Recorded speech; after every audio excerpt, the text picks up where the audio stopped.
Welcome to Pam Jammer's Regression Tales. We post new stories every week, so be sure to subscribe, like, and share to stay updated. If you'd like to support the channel, see sequels, vote on upcoming stories, or even request a custom tale, check out my Patreon. Every bit of support helps bring more magical stories to life. Now, sit back, relax, and enjoy the story. The Diaper Maid. Chapter 1, The Testimonial begins. Brothers and sisters in Christ, Pastor Silas Graves's voice echoed through the grand sanctuary, rich with warmth yet carrying the weight of unshakable authority. Tonight, we have gathered to witness a true testament to the Lord's will. A living example of His power to guide even the most lost among us back to righteousness. The congregation murmured approvingly, their eyes fixed on Damien as he stood at the front of the church beneath the towering crucifix, illuminated by golden candlelight. The polished wooden pews stretched endlessly before him, filled with families dressed in their Sunday best, their faces glowing with expectation and pride. Damien could feel their eyes drinking in every detail of his humiliating attire, a uniform designed to reinforce his role, both in the Whitmore household and in the eyes of God. His dress was a vision of babyish femininity, a delicate pink pinafore with puffed sleeves and white lace trim.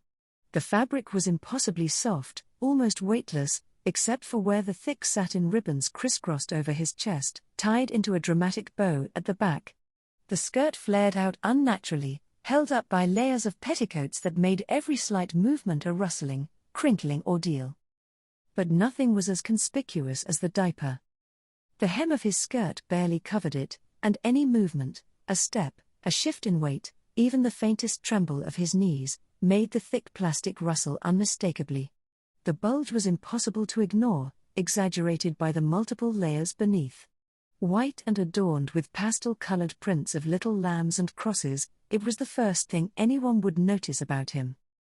His legs were bare except for the soft white tights that stretched from the tops of his thighs down into a pair of glossy, black Mary Janes, buckled tightly over frilly ankle socks.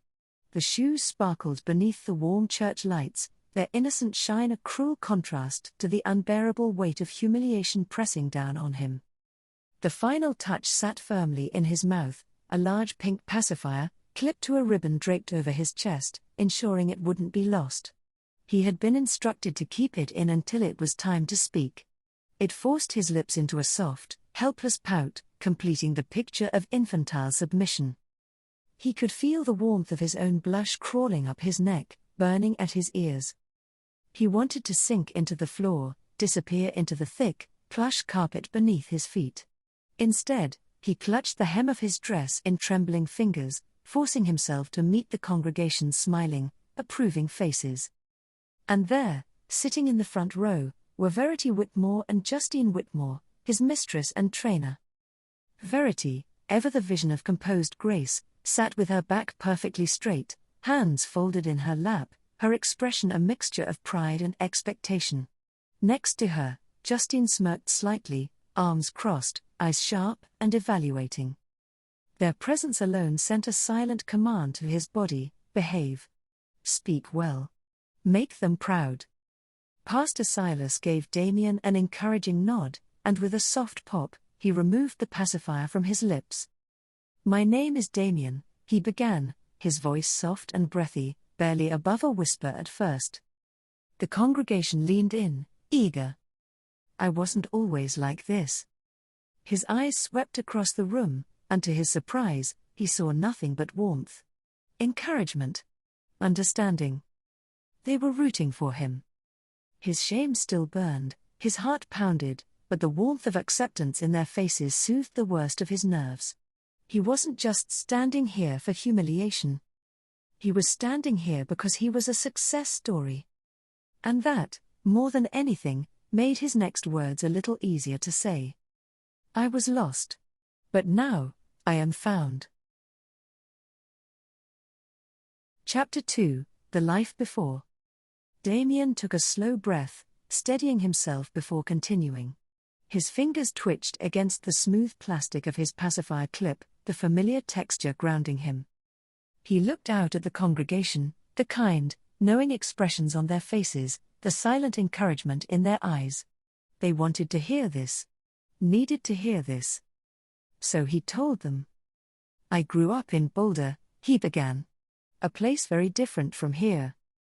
Boulder was bright and colorful, full of people who believed in freedom, in choice, in individuality. It was a place where people could be whoever they wanted to be, but that didn't mean I ever felt free. Ever since I was little, I had feelings that I never knew how to explain, Damien admitted, his voice softer now. I wasn't like the other boys. I didn't like fighting or hunting or cars. I didn't want to grow up and be a tough guy. He swallowed, fingers tightening slightly around his dress. What I wanted, what I always wanted, was to be soft. To serve others with humility. The words felt impossibly shameful, even now. I wanted to be dressed like a baby girl. I wanted to wear frilly dresses and thick diapers. There was no murmuring of disgust from the congregation, no judgment in their faces, only understanding. But he had judged himself. I was embarrassed all the time, he admitted. I was terrified that someone would find out. I knew what people would think of me. He hesitated, a flicker of his former self still lingering in the back of his mind. The self that had spent years hiding, years lying, telling himself that he could be normal, that he could change. But the truth had always been there. And so, I hid it, he said, his voice barely above a whisper. I hid it from my parents, from my friends, from everyone I knew. But the internet became my secret world. His hands, now trembling slightly, moved to his chest, clutching at the pink ribbons of his dress. I spent hours reading stories about people like me, people who wished to become the baby girls they always wanted to be. His cheeks burned. I looked for things I could buy, specialty diapers, ones that looked like real baby diapers, but in my size. Dresses made for people like me. Pacifiers, bottles, anything that could help me feel like what I was supposed to be. The congregation listened intently, not a single whisper among them. Back then, he hadn't been saved by Jesus. I told myself that I was happy, he said, voice cracking slightly. That I was free. That no one was controlling me, that I was making my own choices. But I was wrong. He took another deep breath, steadying himself. Because all of that changed after the election.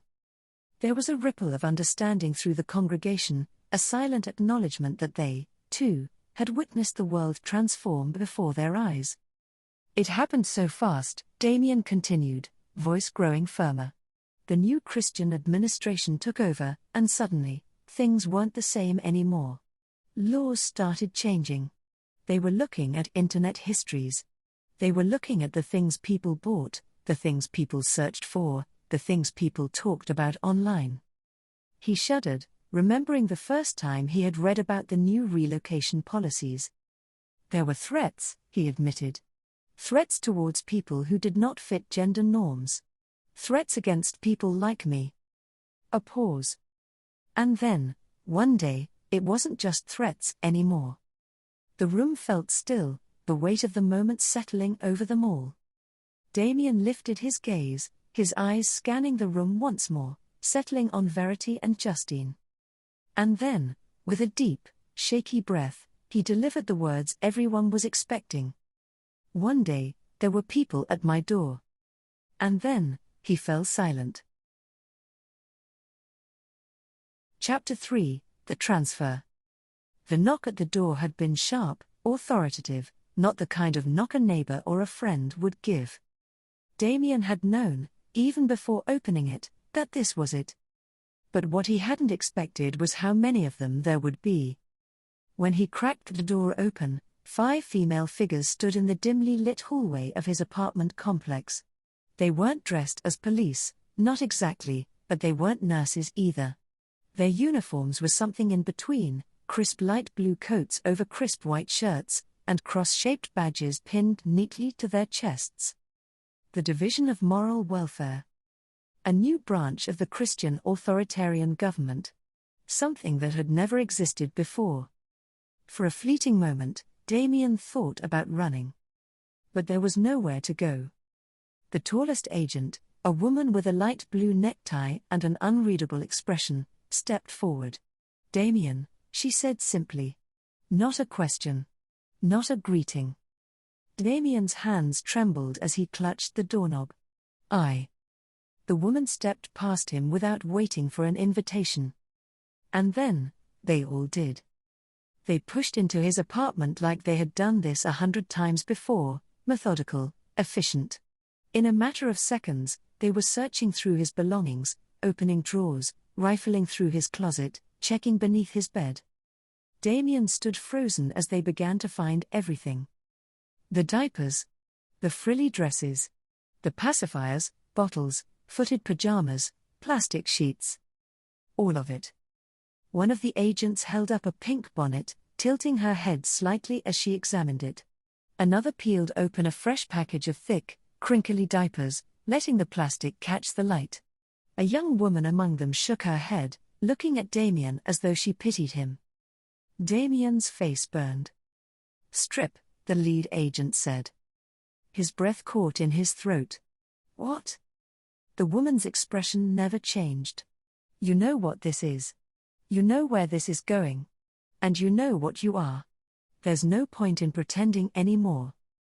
Damien shook, but he complied. He had no choice. Piece by piece, they stripped him down. And then, using his own belongings, they dressed him. A pink baby doll dress, lined with lace.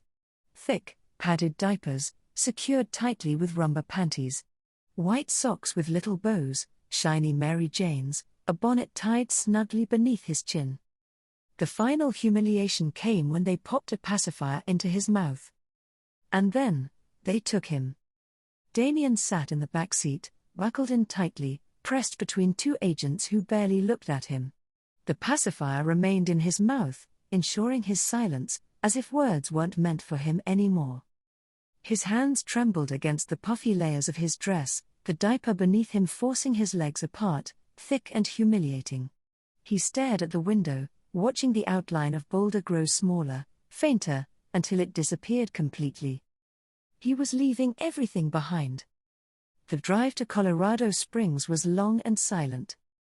By the time they arrived, it was between sunset and dusk, the sky painted in shades of deep blue and violet, the last remnants of sunlight casting golden streaks across the horizon.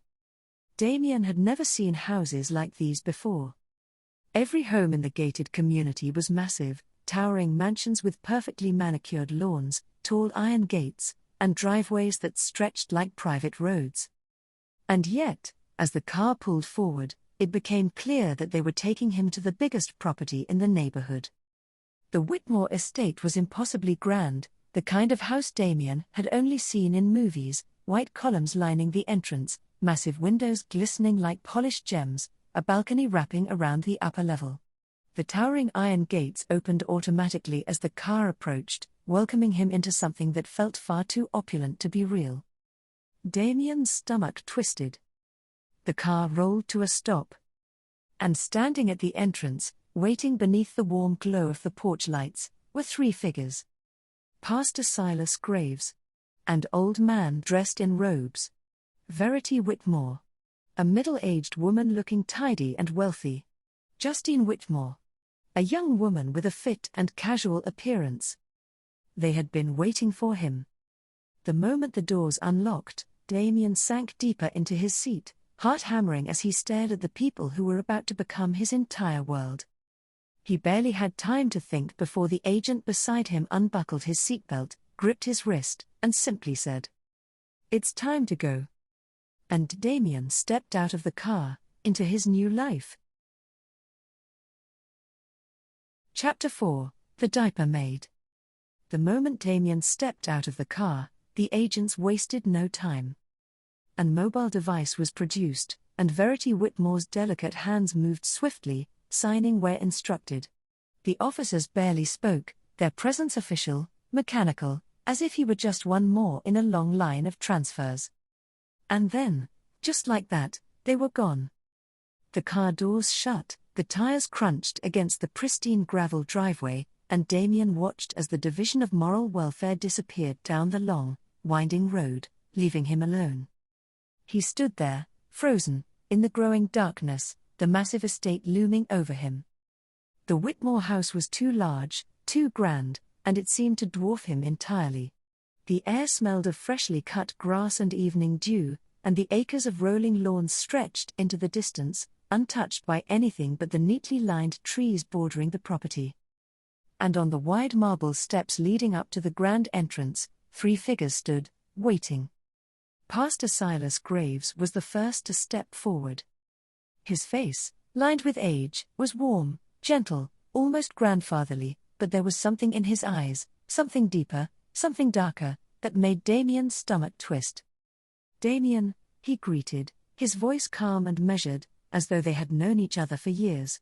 "My name is Pastor Silas Graves. Welcome home." Damien clutched the hem of his dress, his body stiff, his pacifier still clipped neatly to his chest. The cool evening breeze brushed against his bare thighs, the thick bulk of his diaper unmistakable beneath the frilly fabric. He felt so small beneath the pastor's gaze. "You understand what's happening here, don't you?" Pastor Silas continued, his hands clasped behind his back. "This is part of the Relocation Act. The government has been very careful, they have seen your search history, your purchases, your desires. They know what you wanted." Damien's face burned. "This isn't a punishment, my child," the pastor assured him. "This is God's will." He let those words settle, let Damien breathe them in, before continuing. "You've been blessed, Damien," Pastor Silas said with a nod. "Blessed to serve. And what greater honor is there than to serve God and an upstanding Christian family?" Damien said nothing. He wasn't sure he was even capable of speaking. Pastor Silas turned slightly, gesturing toward Verity Whitmore, who smiled with the warmth of a woman who believed, without hesitation, that everything was exactly as it should be. "Our household is a devout one," she said, her voice soft but unwavering. "And we take great joy in providing a godly home for those in need of guidance." She folded her hands neatly at her waist, tilting her head slightly. "My name is Verity Whitmore. My husband, Marshall, is away on business." The moment she said it, Damien understood, she had no choice but to mention him first. It was the way things were here. The patriarch ruled here in Colorado Springs. Verity's smile did not falter as she stepped down one step, just slightly closer to him. "You will be our maid, Damien. This home," she gestured behind her, to the expansive estate, "requires great care. We expect great things from you." Damien's stomach tightened. "You mustn't be afraid," she reassured him. "You are exactly where you are meant to be. This has always been your path. God's plan is clear, and we are merely its stewards. Everything has led you here, Damien. Everything." She spoke as though it were written in the stars. As though it had always been inevitable. Damien felt like the night was swallowing him whole. And then, Verity stepped aside, turning to her daughter. Justine Whitmore was leaning casually against the white columns, arms crossed, her expression sharp, not cruel, but not kind either. Her long brown hair was tied back in a tight ponytail, and she was dressed simply in jeans and a fitted athletic hoodie, the All-State Wrestling logo printed across the front. She tilted her head, examining Damien like he was something new, something interesting. "Well," she said finally, with a smirk. "Looks like I'm the lucky one. My name is Justine, but you will call me Coach." Damien blinked. Justine pushed off the column and descended the stairs, her movements deliberate, controlled, athletic. "Since Dad's always gone, and Mom's always out with the church ladies, that means I get to be the one to train you." Damien's throat went dry. She stopped in front of him, just close enough for him to feel how much taller, how much stronger she was. "You are our diaper maid now, Damien," she told him plainly, hands on her hips. "That means long days, hard work, and a house bigger than you could ever imagine keeping clean." Her smirk widened. "And you're gonna do it all while dressed exactly like this, she added, flicking one of his frilly sleeves. Diapered. Dressed like a baby girl. Damien's breath hitched. But don't worry, she continued, rolling her shoulders, you're going to do a great job. Because I'm going to train you how to do a great job. She gave him a pointed look. I'm a winner, Damien. I know what training hard looks like. And I know how to make things perfect. Her eyes gleamed, her smirk lingering. So, lucky me, she finished, her voice dripping with mock enthusiasm. I get to make sure you're trained to perfection. Damien had been standing in the driveway this entire time, feeling like nothing, like no one, like a doll waiting to be placed on a shelf. The house loomed over him. The Whitmore women stood before him. The pastor watched like a quiet overseer. And then, without warning, Justine reached out, took his hand, and turned toward the house. Your butt is mine now, Diaper Maid. And just like that, his new life began. Thanks so much for watching today. We hope you enjoyed this week's story and found it relatable, enjoyable, or just a little comforting. Remember, we post new videos every week, so if you haven't already, make sure to hit that subscribe button and turn on notifications so you never miss an update. If you found this helpful or know someone who might, don't forget to like the video and share it with your community.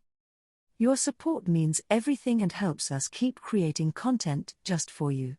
And if you'd like to see sequels, vote on upcoming stories, or even get a custom tale made just for you, check out our Patreon. Every bit of support keeps the magic alive. Until next time, take care and stay true to yourself.